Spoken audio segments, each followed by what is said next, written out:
Assalamualaikum warahmatullahi wabarakatuh. Salam bahagia. Selamat datang di channel Sharing Kehidupan. Pada kesempatan kali ini saya akan membagikan tentang 4 langkah memantapkan hati ketika dihadapkan pada pilihan yang sulit. Sebagai seorang manusia, makhluk yang diciptakan Allah dengan akal dan pikiran, tentu sudah menjadi sebuah hal yang wajar jika saat kita dihadapkan pada pilihan di kehidupan ini, ada rasa ragu atau sedikit bingung. Hal tersebut wajar, karena sebagai manusia, hamba yang tak ada apa-apanya di hadapan Allah yang Maha Kuasa, kita tak tahu apa yang akan terjadi selanjutnya. Apakah pilihan yang kita ambil ini benar atau salah? Karena masa depan memang hanya Allah yang tahu. Namun bukan berarti saat kita ragu dan bingung, kita harus menyerah dan diam begitu saja. Atau juga jangan sampai kita asal memilih langkah tanpa ada pertimbangan matang. Karena semua penyesalan letaknya adalah di belakang. Untuk itu, saat kita sedang dalam keadaan bingung atau ragu dalam mengambil sebuah keputusan, terutama pilihan besar dalam kehidupan kita di masa depan, lakukan beberapa hal berikut ini. Namun sebelum saya lanjutkan, silakan subscribe dulu channel Sharing Kehidupan. Dan jika Anda mempunyai pertanyaan atau ingin konsultasi mengenai permasalahan kehidupan, Anda bisa hubungi Fitri Asita, seorang konselor Islami, di nomor 0823-373-71075. Baik, saya lanjutkan lagi. Yang pertama, sholat istikharah. Yang pertama jelas adalah menanyakan kepada Allah, pencipta kita. Dialah yang harus menjadi tempat tujuan pertama dalam setiap apa yang akan kita lakukan. Niatkan dengan tulus bahwa pilihan yang akan kita ambil adalah demi kebaikan di atas jalannya. Dan menanyakan kepada Allah adalah dengan cara berdoa kepadanya, memohon petunjuk dan memantapkan hati lewat sholat istikharah. Sholat istikharah ini berjumlah 2 rakaat. Di luar sholat wajib dan waktunya tak terbatas siang atau malam. Namun biasanya lebih banyak orang melakukannya di malam hari, terutama di waktu sepertiga malam sebelum atau sesudah sholat tahajud. Karena waktu tersebut adalah waktu yang mustajab untuk berdoa, yaitu waktu di mana Allah akan memberikan banyak kesempatan untuk mengabulkan permintaan kita.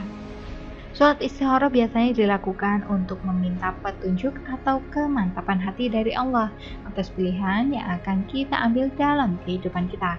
Biasanya sholat istikharah dilakukan seseorang saat melangsungkan pernikahan demi kemantapan pilihannya, atau saat memilih pekerjaan yang akan diambil.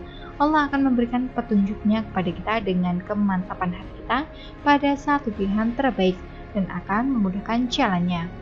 2. Meminta doa dan pertimbangan orang tua. Bagaimanapun juga, ayah dan ibu adalah 2 orang yang harus kita nomorsatukan sebelum siapapun, terutama dalam meminta restu, karena restu dan ridho orang tua adalah ridho Allah. Tentunya jika memang ridho orang tua tersebut adalah demi kebaikan sang anak di jalan Allah. Tentunya pun dalam urusan pilihan hidup sang anak, orang tua, terutama bagi anak laki-laki atau anak-anak yang masih lajang dan belum memiliki pasangan, memiliki pertimbangan yang sangat penting. Maka, ketika kita merasa bingung dan ragu akan memilih pilihan yang mana dalam kehidupan kita untuk masa depan yang terbaik, setelah bertanya kepada Allah lewat sholat istikharah, jangan lupa kita temui orang tua untuk meminta restu dan pertimbangan dari mereka.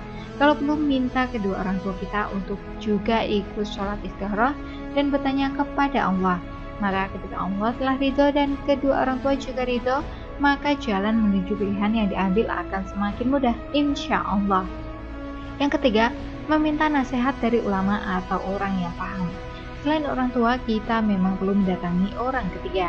Maksudnya adalah orang yang paham, atau bisa juga seorang ulama yang memiliki ilmu agama serta akhlak yang baik. Dengan meminta pertimbangan atau nasihat dari mereka, maka kita bisa mempertimbangkan langkah dengan mengambil pengalaman yang baik sebagai contoh dan membuang pengalaman yang buruk. Kita bisa juga mendatangi teman atau sahabat atau senior yang sudah pernah mengalami permasalahan pilihan seperti yang kita alami, atau ustazah yang kita percaya mampu kita ambil ilmunya. Sekaligus selain kita meminta pertimbangan dan nasihat, kita juga meminta doa dari mereka. Yang keempat, menanyakan pada hati. Yang terakhir adalah setelah semua ikhtiar atau usaha mencari kemantapan dilakukan, kita tinggal bertanya pada hati kita. Jika memang sholat istikharah kita dilakukan dengan niat yang tulus, orang tua ridho, dan doa-doa dari sahabat atau ulama yang kita temui juga sampai pada Allah, maka hati kita akan merasakan kemantapan. Dan tentunya setelah kemantapan kita dapat, maka tak usah berlama-lama lagi dalam kita melangkah. Segera ambil kesempatan yang ada di depan kita dan bersegeralah dalam meraih kebaikan. Karena Allah menyukai hambanya yang bersegera menyongsong kebaikan daripada menunda-nunda. Itulah keempat hal yang harus kita lakukan jika kita dihadapkan pada pilihan-pilihan yang membuat kita sedikit bingung dan ragu dalam kehidupan ini. Semoga bermanfaat dan apapun pilihan kita, semoga semuanya bermuara pada kebaikan dan syurga Allah. Amin.